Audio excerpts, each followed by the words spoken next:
So rub your hands together. Just give yourself hands a squeeze.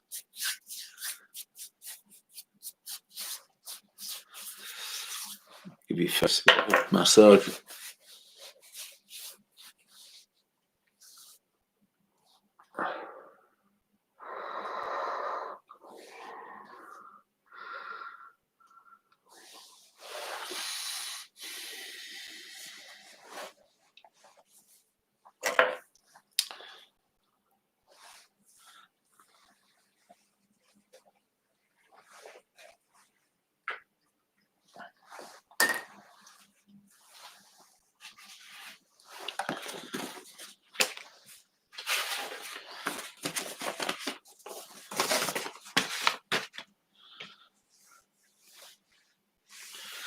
Okay, so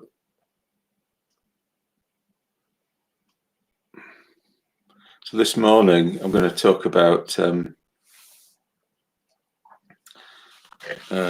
Buddhism and celebrity culture and Hollywood and that sort of thing. So here's a postcard that I sent somebody in 1974 from Hollywood.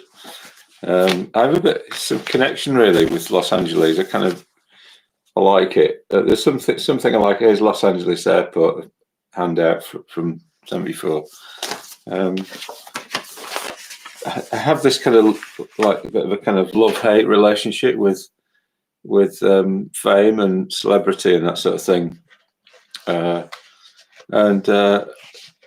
Obviously, well, my name, Mahabodhi, it means great enlightenment, but the Maha bit is like, as in Mahayana. So the Mahayana is the northern form of Buddhism that's really largely about compassion and helping all sentient beings attain enlightenment. So I've always been a bit of a populist at heart, So obviously, things like Hollywood represents populist culture. It's like it's the heart of populist culture, isn't it? So there's some sort of myth there, in how coming into contact with that, or bringing Buddhism, bringing the ideas that I've kind of clarified in Buddhism into contact with popular culture is the aim, really. I think it's a bit of a kind of dream I have. So one kind of dream I have is like is teaching meditation off the main stage at Glastonbury. Here's the main stage at Glastonbury.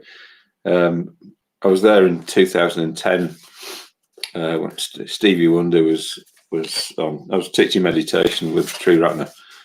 But yeah, it's part of my myth is that. So I'm just going to kind of explore some of this. I've got this myth of like the Hollywood Buddhist Center. So here's me on a pension, and with not all that much money in the bank, and I'm sort of thinking, oh yeah, Hollywood Buddhist Center, but you think things come into being by you keep thinking about them and talking about them. Anyway, yeah. So that's the subject of today. Yeah. Yeah, it was a funny day. A bit of a funny day yesterday. I was doing really well for a number of days in terms of redoing my website. I've got put links on me. I've redone my website mainly, and I've put links to social media on there, and also to things like my artworks, mural paintings, and a lot of the videos that are on YouTube are sort of linked to. And then yesterday, I just had a bit of a kind of weird sort of blank day, really. And the way, and I was still blank at like 10 o'clock at night. But sometimes it's funny what works, And so I just kind of gave myself an overkill of watching Man United goals. So there's actually a YouTube video with all the goals that Man United have ever scored since the Premier League began in 1992. It's like 2,000 goals, you know, and it's 8.5 hours long, this video. So I watched the first four seasons, which is about 200 and odd goals altogether, which is probably about an hour and 40 minutes altogether. Actually, it shunted my mind back into the kind of human realm, you know, watching Beckham and watching the people like Cantona, but then, you know, watching Beckham and Scholes and Nicky Butt and all those coming in at for the first time. It's really great, actually. Yeah. So I think it kind of woke up my heart a bit, you know, the emotions a bit. So we'll do Metta Bhavana this morning, loving kindness meditation.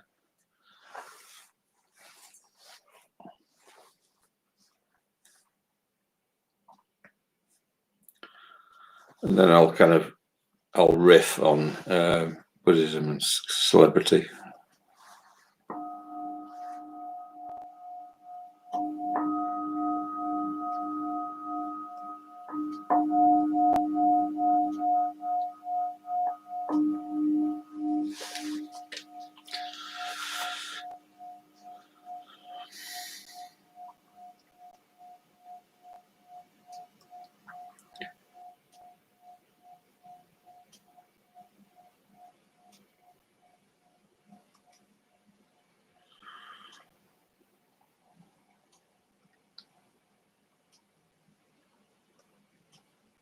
So just settling into your meditation posture.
And just tuning into how you feel at the moment, how you've been over the last wee while.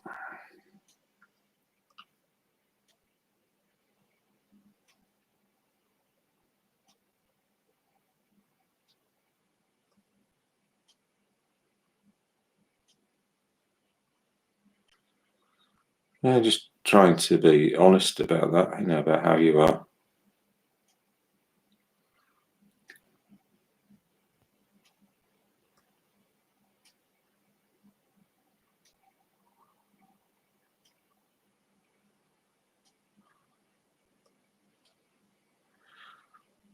So if you're not feeling so great, you know, one thing we can end up doing is we can judge ourselves harshly because we don't feel good, which just adds more suffering to the suffering we're already having, you know.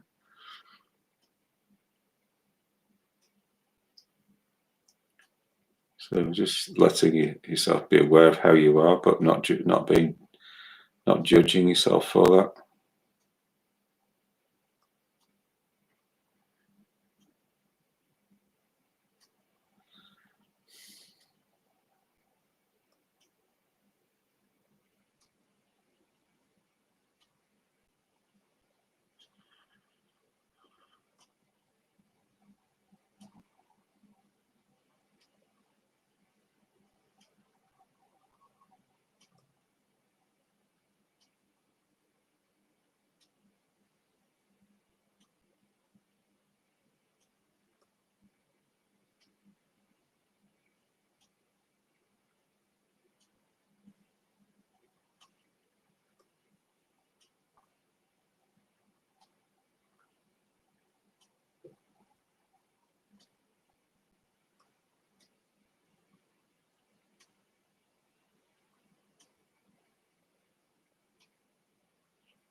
And bringing to mind a time in your life where things were going really well for you.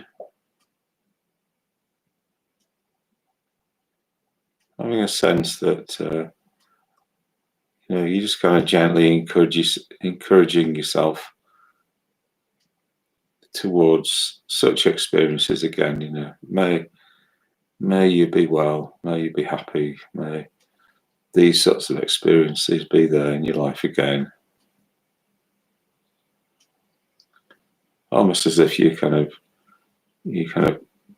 got your arm around yourself, you're just gently guiding yourself towards a life like that, experiences like those. May you be well.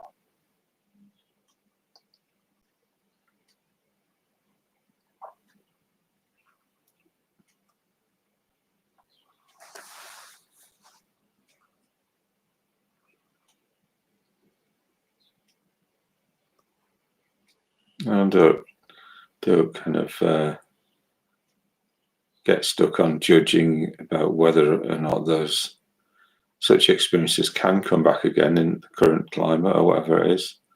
That's irrelevant. What's important is just that we know what we want, really, what we would like in an ideal world.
And just check that you've not picked up any tension or you're holding on in some sort of way in meditation. Just letting your body just sit there. It knows how to sit down, doesn't it? Any help from your mind for it to sit up straight. It just needs to be relaxed and just balanced on the seat that you're sitting on. And if your emotions have gone to something other than a sense of concern for your own well-being and happiness, interest in that, just let go of those emotions, any doubts,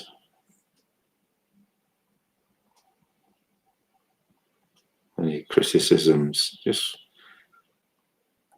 keep coming back to this interest in your own welfare. May you be well.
So staying connected with any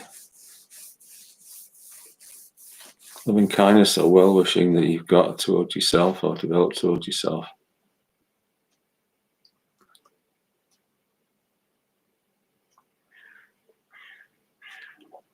And now just bring to mind a friend.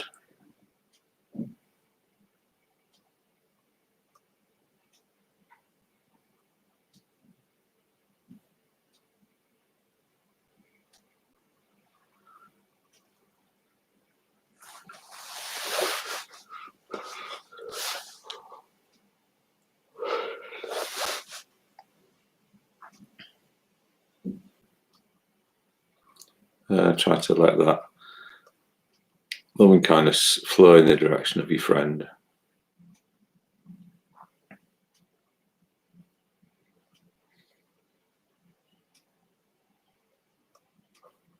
Imagining what their happy situation might be.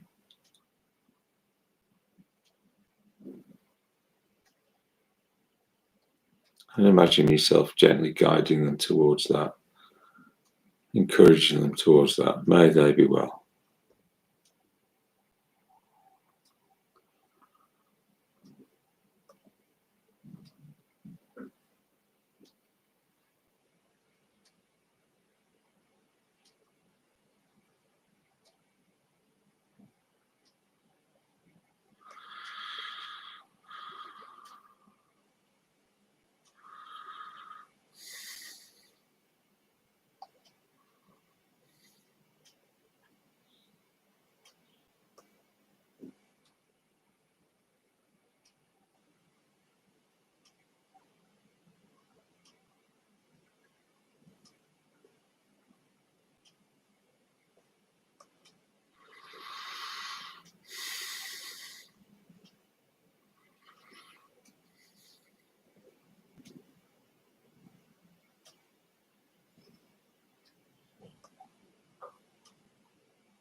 If you get a bit lost, just come back to yourself and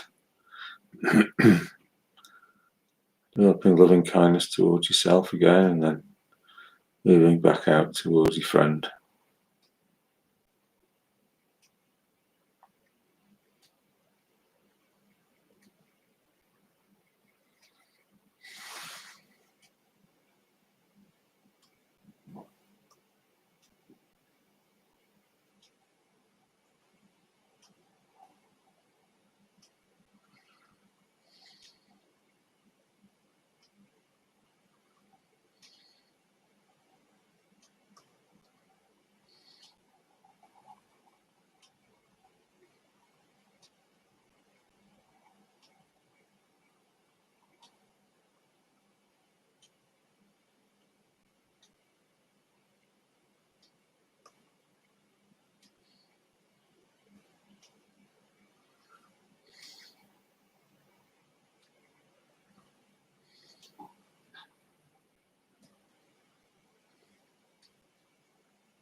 So now bring to mind a neutral person, somebody who we see around in the shop or drives the bus, who we don't have any feelings towards, either like or dislike, they're just neutral.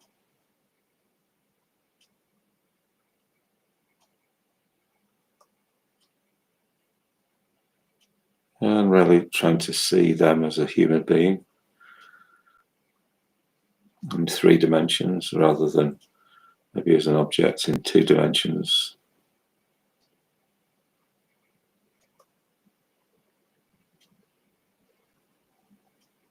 Seeing how their lives contain happiness and suffering and a whole range of experiences and emotions.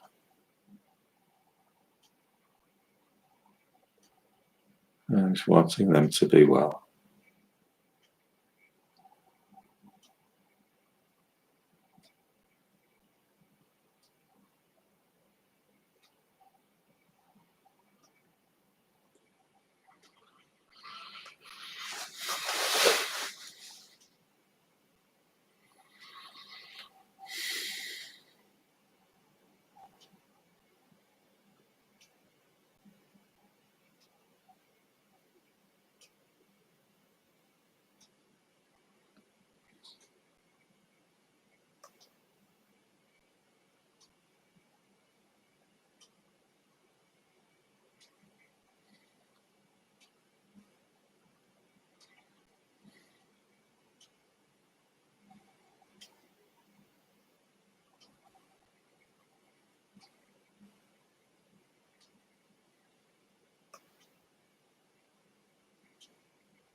So now, bring to mind somebody you find difficult.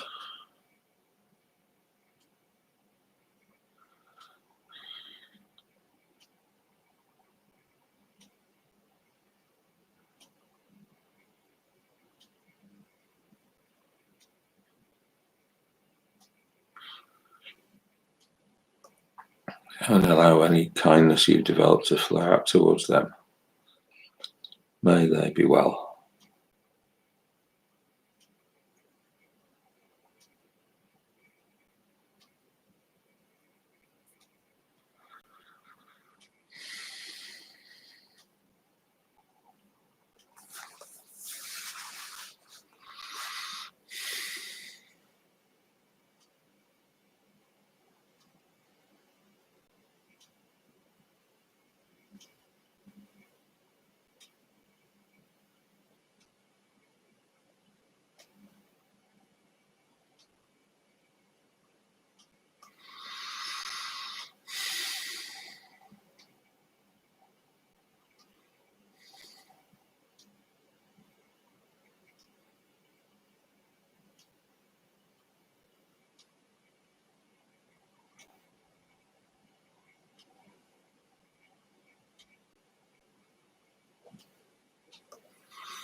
So now just bring to mind all 4 people that are used in the meditation.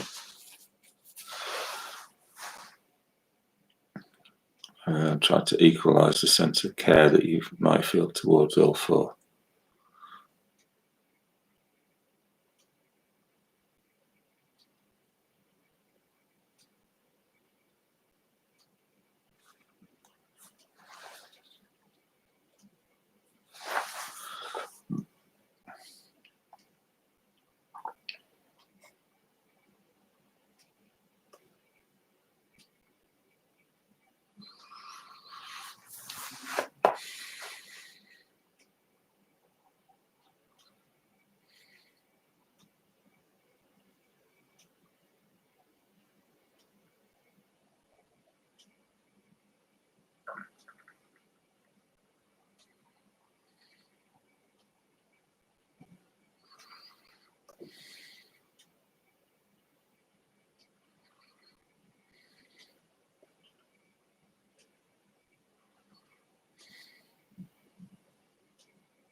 and then including people who live near you or in your house or around you. May they be well.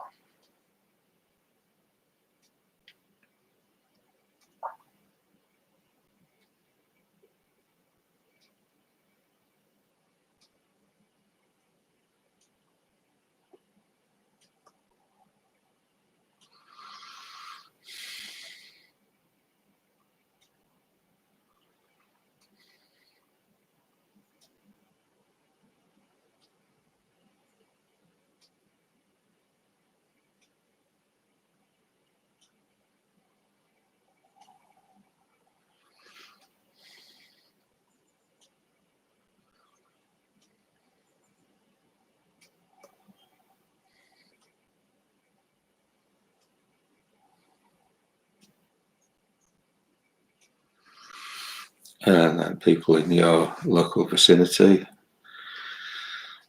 town, city.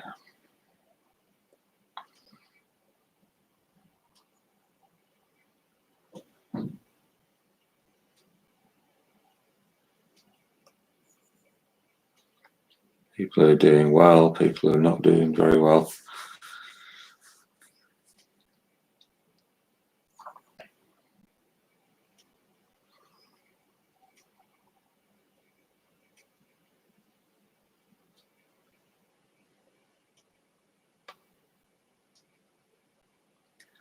People of different political persuasions.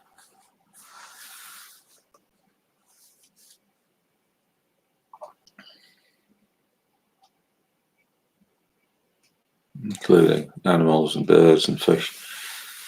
May all beings be well.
So I've gone a bit nervous now about talking about this topic, Buddhism as celebrity. I just kind of admit to having a kind of a love-hate relationship with fame. You know, but it's actually good for me to talk about this in public, so out it. You know, so I remember like walking down the road in London. I was in London for 17 years, and Billy Connolly was coming towards me with a pack of 6-pack of beer in his hand, and it's like, what happens is I just go all kind of like, oh, it's Billy Connolly, and from his point of view, when somebody does that, it's just really boring, isn't it? You know, it's like, you're not being treated like a human being, but you're being treated like an object, a symbol of something. So I went into symbolism 2 days ago.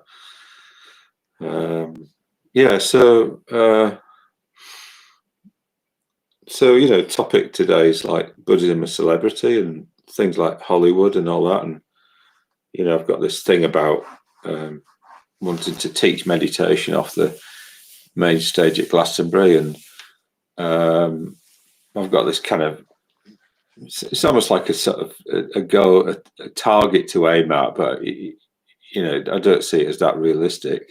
But it's almost like if you got somewhere that's a long way beyond where you're probably going to get to, you probably get there. You will get there eventually. You won't get to the actual target, but you get short of it. So I'd aim to sort of teach meditation off mainstream American television once. But I think that having that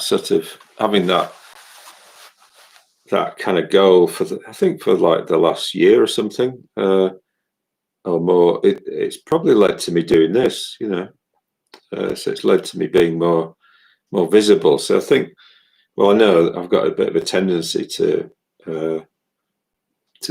have what we call magical thinking. So it's like thinking that, it's just a minute, I'm just round the corner from being famous or whatever it is, and that can just be linked with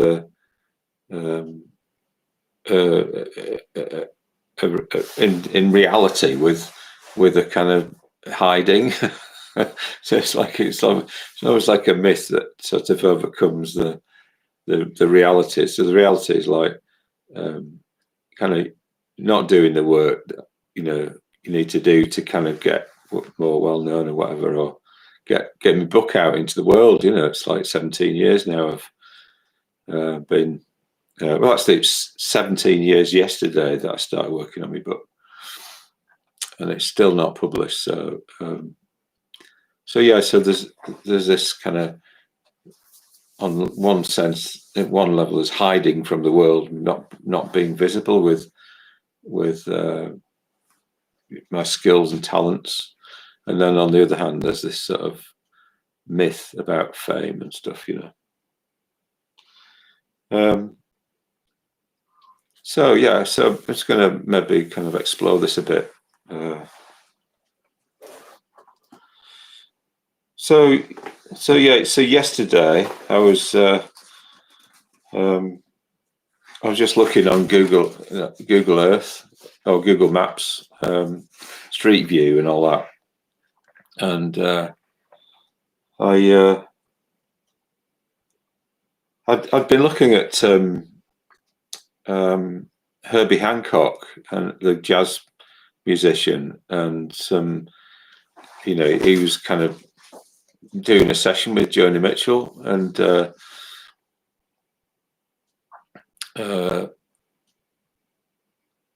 one thing that kind of fascinates me is it's like places, so it's like that session happened somewhere, So I did like look it up, the recording studio on Street View. So here it is. This building here that I don't know how to do. This one here, the low flat one. So what happens often in Los Angeles architecture is you get these kind of buildings that they often just have a kind of bit of a kind of minimalist front to them, and a kind of so this one has like really long kind of windows at the bottom there. So this is the studio that the recording took place in, and yeah, I remember like going round. Well, I went to Los Angeles in 1974 when I did 3 months of touring around the States, at the end of my first year at university. And I hitchhiked around and I worked in some places. I had a work visa. And, I got to Los Angeles and I spent a week there. And here's the freeway, Hollywood freeway. And here's near where I lived, a hotel near Hollywood Boulevard. And here's my boarding pass from LAX. So LAX is like the Los Angeles airport. And I've got this, I just think it's got this beautiful building, really. The airport building's got, it's like, look at that. And there's some sort of myth there for me. So when I went to that first week I spent in Hollywood, I just booked into this cheap hotel, and it was really like the myth, I mean, you could hear these typewriters going in the background, people's rooms, like these writers trying to make it and stuff. So I stayed not that far from where this recording studio is now, but like it's all really, everything's, I mean, it's a long time since I was there, like 46 years or something ago. So in those days, it was like the post-hippie era. I mean, I went to Haight-Ashbury in San Francisco in 74, so it was only like just a few years after the hippie height of Haight-Ashbury. So yeah, a different world, really. Where am I going with this? So here's the picture of here's a book, the Dalai Lama, The Mind's Own Physician, a scientific dialogue with the Dalai Lama on the healing power of meditation. So when Buddhism comes into a culture, so for instance, Buddhism started in India, with the Buddha, and then maybe like a few hundred years after the Buddha's life, it sort of went down to Sri Lanka. Theravada Buddhism started in Sri Lanka, and then missionaries went from there to like places like Burma and Thailand and all that. So you ended with what's called Southern Buddhism, which is like the Theravada monks in orange robes that you see with the begging bowls and all that. And then a different strand, which was the Mahayana, kind of, I think it started in southern India, and then it went over towards what is called what's called Kashmir, Gandhara, which is where near Afghanistan, around there, Pakistan, Afghanistan, and then it went north, and then along the Silk Road into China, and then Japan, and sort of, and then it went into Tibet. So so when it went into a different country, like say for instance, when it went to China, you already had like a couple of religions there. You had Confucianism and you had Taoism, and it kind of like adapted itself to the culture, you know. So and then, you know, when it comes to the West, it's adapted itself. So there's always a kind of danger that when this sort of adaptation happens, that the culture it's coming into sort of takes over or something and changes the message to be, well, it would probably be a bit less than what it was before, you know, to the extent that it's trying to fit into something, you know. So Buddhism always has to be, on the one hand, trying to relate to the culture that it's coming into. On the other hand, it has to keep one foot outside of that culture so that it's actually preserving itself, the actual teachings, you know, of the Buddha, you know. So it's not. So what you have is something called in Buddhism called skillful means. So a skillful means. So in the White Lotus Sutra, which is a Mahayana sutra. So the Buddhism that went into China and Tibet and Japan was like called Northern Buddhism or Mahayana Buddhism. So in Mahayana Buddhism, you've got this notion of skillful means, and the White Lotus Sutra, it's talked about in chapter 2, and you know, so basically the idea is that you don't tell people the whole story, because if you tell them the whole story, it might put them off, you know. So so you teach them some of it, you know. So in a way, like secular mindfulness, the mindfulness that's around everywhere these days in the West, is that it's like a skillful means. It's like, it's not the whole story, you know. It's like, it's often teaching mindfulness of the body and mindfulness of feelings, and mindfulness of states of mind in terms of reactivity, but it's kind of leaving out. It's leaving out the aspects of Buddhism that might challenge people's lifestyles and views and things, you know, cultural assumptions and stuff like that, you know. So Buddhism actually has a critique. It would, you know, very much have a critique of commercialism and capitalism, stuff like that. But if it's entering into a capitalist culture, the version of it that's coming in is sort of leaving those sort of leaving that out. But it's, in a way, it's not the full.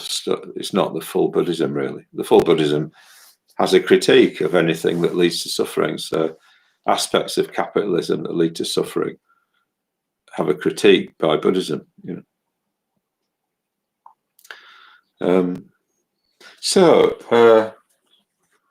You know, so when you know, Tibetan Buddhism came, you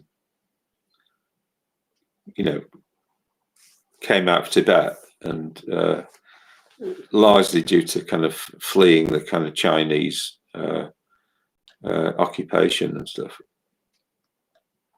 I mean, at first it was like, you know, the Dalai Lama and his monks would just be kind of like living in northern India and trying to get by, you know, and trying to get used to this massive change in climate, you know, from going from freezing cold Tibet to boiling hot India. So the Dalai Lama would be up in near Dharamsala, and I mean, there's actually somebody who's in the class that I do on a Saturday, Manchester Buddhist Centre, who actually met the Dalai Lama back in, you know, those sort of days, you know, when before he you know, he's got to see him really easily, you know. But like over the, gradually, because Tibetan Buddhism has this strong, kind of Bodhisattva ideal behind it, Mahayana Bodhisattva ideal, teach the Dharma out to everybody. So the Dalai Lama gradually sort of started making links with people and in the West, and becoming an ambassador for Buddhism, Tibetan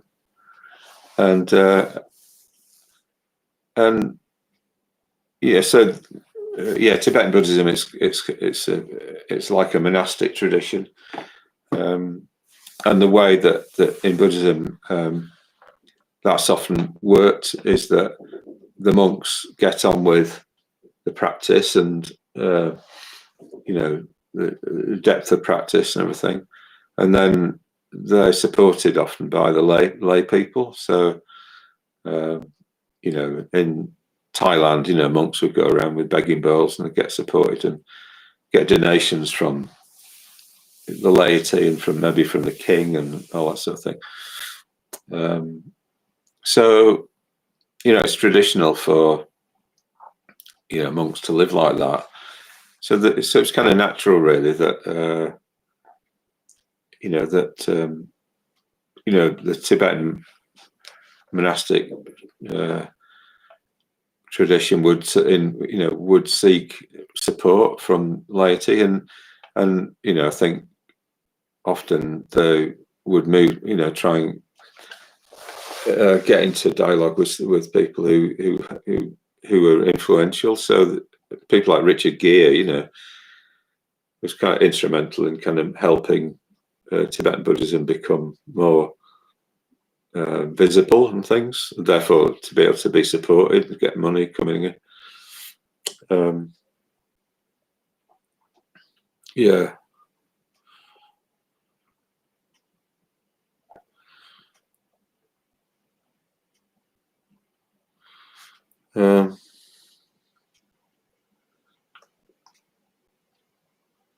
So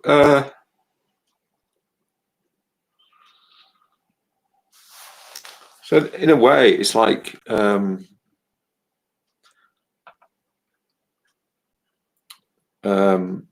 you've got kind of different aspects of. Tibetan Buddhism's got this sort of like what's called twofold model, but monk and laity, monk and layperson.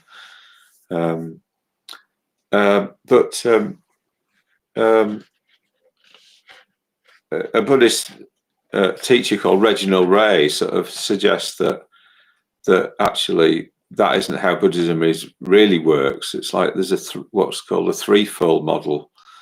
If you look really, what happens, you've got not just monk and layperson, but you've got what's called a forest renunciant. So a forest renunciant is the person who's probably solitary, who maybe they're up a mountain in a cave or something, and they're meditating away, and they're trying to gain enlightenment. So they are really in touch with the depths of the tradition. They're really trying to get to the goal of the tradition and stuff like that. So anybody who's kind of doing that in some sort of way, maybe you might have somebody who's a scholar and they're really kind of digging into what is the Buddhist tradition really saying and all that sort of thing. Or they might be an artist, they're really trying to express, through art, what enlightenment might be like,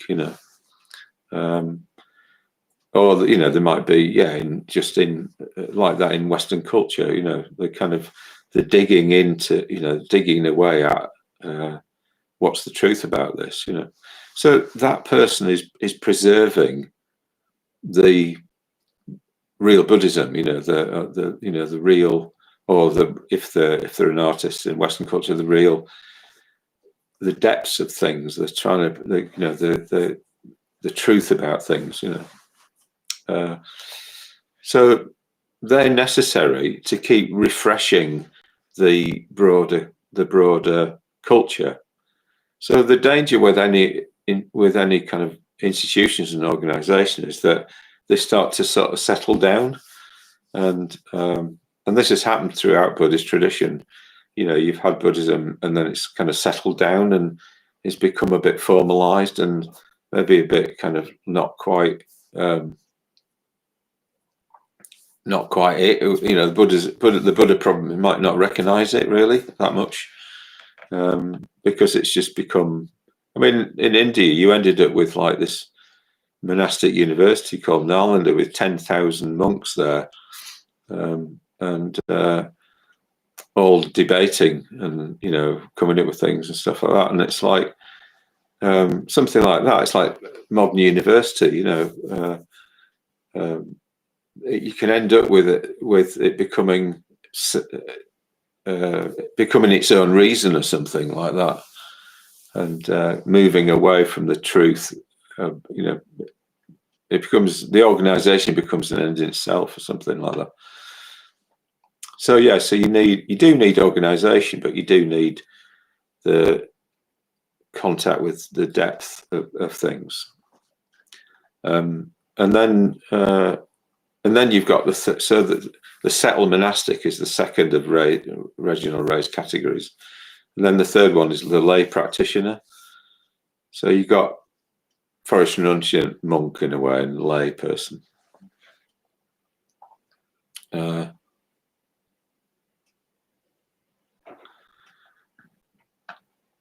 So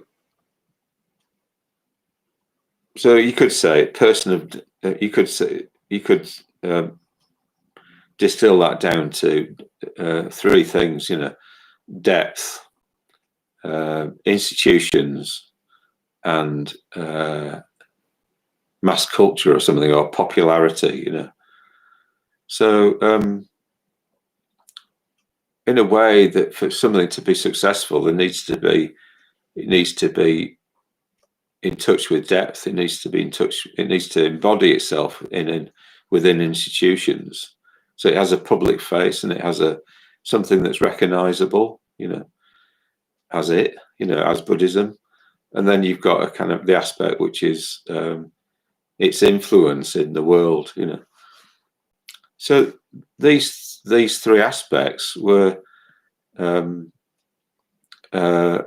present within a theory, what's called a systems theory of creativity, by I never get his name right, Mihaly Csikszentmihalyi. He's one of the founders of positive psychology. So he talks about, in a book called Creativity, about you need those three things. Like the creative process isn't finished until you've got the artist, but then the artist his work has to be accepted by the institutions. So there are gatekeepers who say yes or no to that work, put it in a gallery, or approve of it in a critical magazine.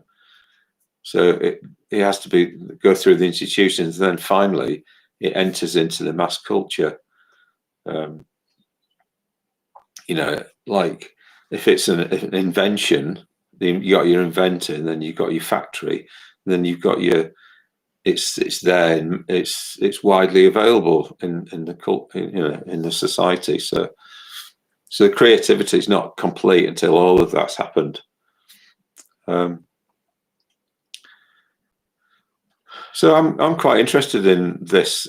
I think part of my interest in Hollywood, it's symbolic of the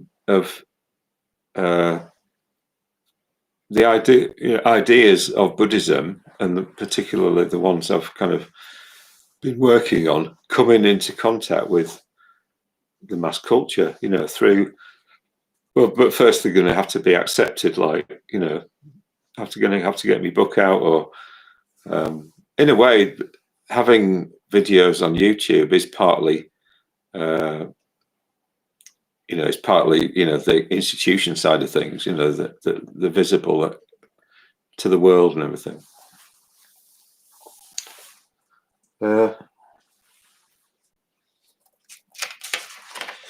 So with these sessions, I did I did 25 sessions on Meet the Order. In my first 100 sessions, and the way that evolved was that I just kind of like, I got to about my 50th session, and I was just starting to kind of get a bit tired, get a bit tired on the one hand, but also I thought it'd be nice to actually bring some of my friends in. So I did some interviews with Sumana and Dharma Bandhu, and then others like Paramanda, and then got them to lead a session on something. And what was great about that was that people got to see what they were really like. So it's like, I think what's convincing to people isn't so much the theory of something, or what them kind of understanding it or approving of it rationally. Really, it's like, especially if it's a spiritual tradition, it's like it's who it produces, what it produces. It's the people it produces. So it's really great to just be able to bring some of my friends from Triratna Buddhist Order into, for us to be there talking with each other, and you could see the relationship. You could see more subtle kind of thought came out, and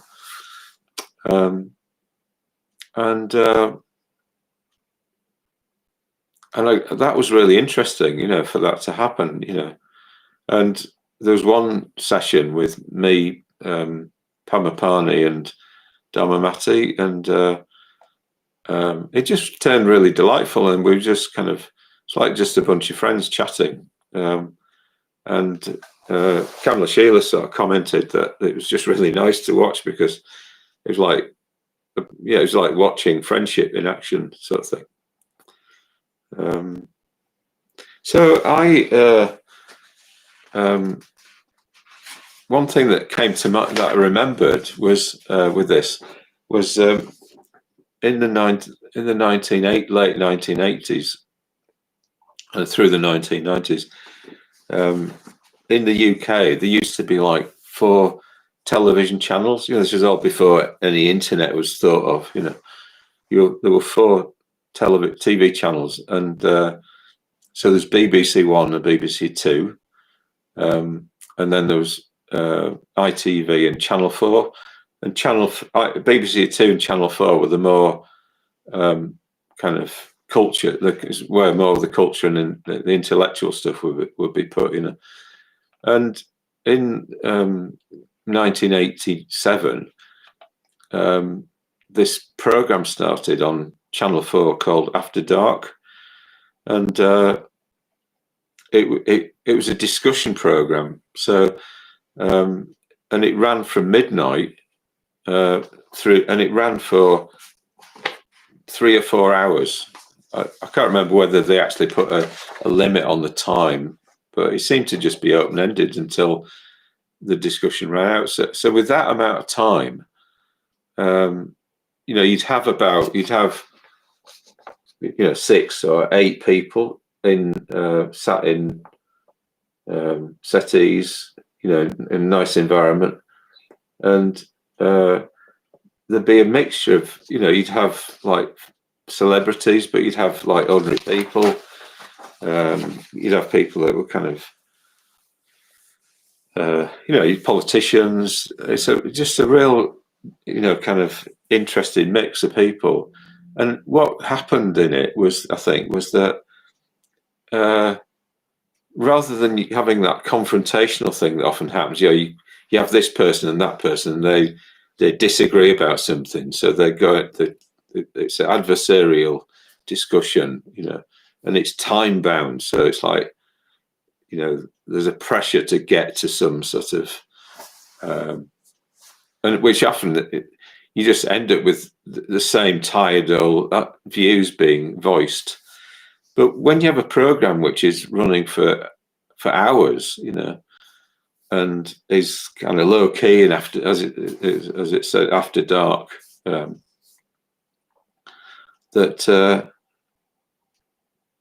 it's like, people kind of forget where they are really. They just settle down into having a conversation, and what comes out, I think, more is the most subtle truth about things, the nuances in things, and so I think that came out in those interviews I did with Pamapani and Dhammamati and others, that subtlety. I think it's got a relaxed, open conversation among friends and stuff.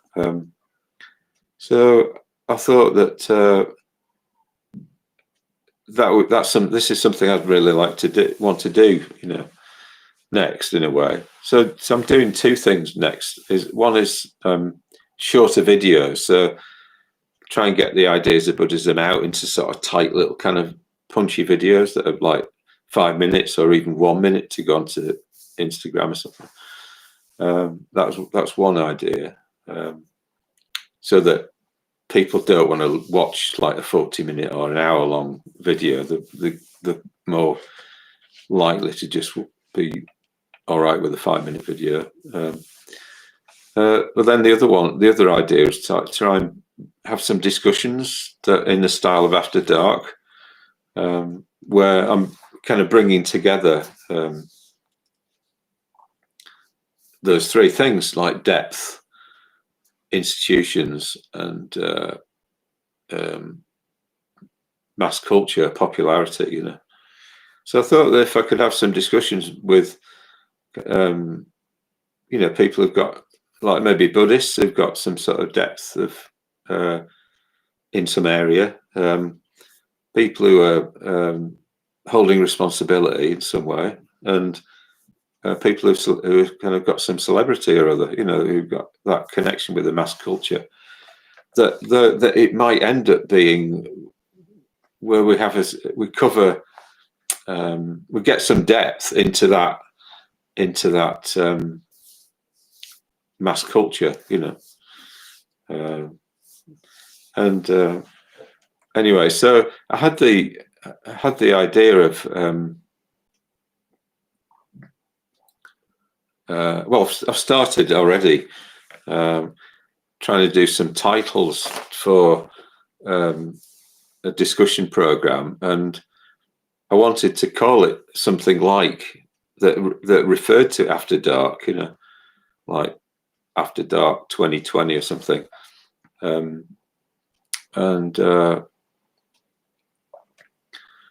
Yeah, but I thought that, well, I need to ask for permission for that, and in the titles, I've only got like 10 letters to work with in this particular one. I really like, so I thought something like A dash Dark 2020 or 2021, and what's the news of this week is that I wrote to the production company of After Dark and asked for permission for that, and they've agreed, so I can call it A Dark 2020 or 2021, and I'm just kind of feel excited that I want to, like, I don't know how I'm going to get celebrities or get, I've got various ideas, but it might be possible to actually work with the After Dark people, and because the point is to get things out in the mass culture. And it's quite interesting that Sebastian Cody, who founded After Dark, has written this article recently, really pointing to how After Dark can be, can function in the 21st century, and he's sort of talking about the whole what happened, how it all evolved in the past on Channel 4, and how maybe something similar could be done, with like Google and Facebook and all those people funding something which was